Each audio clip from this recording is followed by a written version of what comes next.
Please stand for the pledge.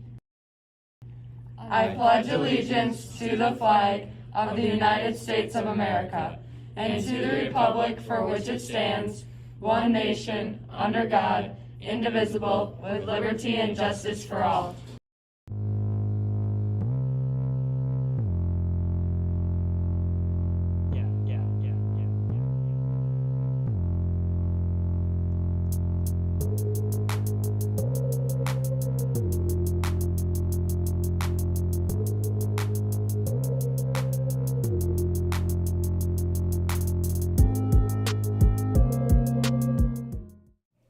Good morning, Tigers. It's Wednesday, March 23rd, and it's a big day for NHS applicants.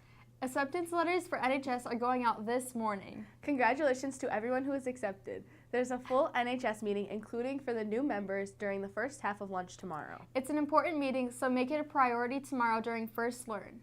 If you're making plans for today, though, we have two important meetings happening. The first is Pep Club. That's in Mr. Anderson's room during First Learn. The second is Prom Committee, and it's in Miss Spartle's room during Second Learn.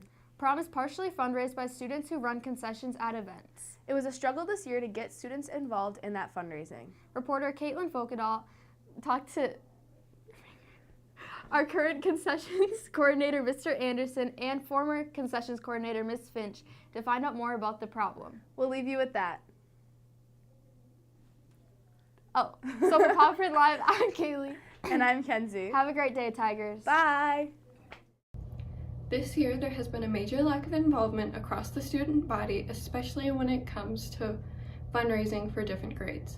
Some teachers involved in planning concessions have come to an understanding of why this is a current issue and what can be done to gain more support. It's been difficult, even prior to the pandemic, to get kids involved in concessions. One of the challenging things is that we have lots of kids who are busy, so they're involved in sports, or if they're not playing at that game, they have practice, or they're in another sport that puts them on the road. So the best way that I have found to get students involved in concessions is to appoint student leaders. With our concessions this year, we expanded a little bit compared to what has been done in the past couple of years, because this year for our football season, the athletic boosters didn't want to do the concessions. So then we took that on, so that added, I think, like 5 more games for us this year. I don't think COVID-19 helped. We were closed for 2021, so there weren't concessions for the high school during the 2020-2021 season.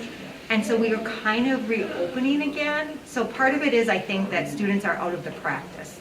They've had a year where they haven't been involved in lots of things because things have been closed. And so it's hard to kind of get them excited about activities.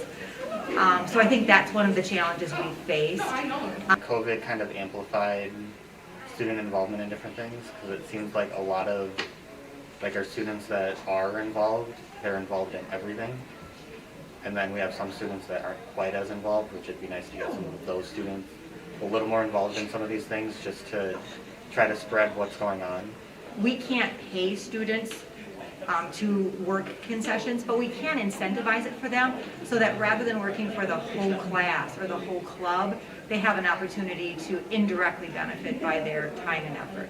One thing that I know as a staff, we keep trying to think of how can we get more students to participate in, whether it's clubs or sports or just anything during the school day, just trying to get more people involved. That's something we're trying to figure out, and it's not easy for us because we can't just tell people, hey, become more involved. We need to figure out what interest would bring in more students.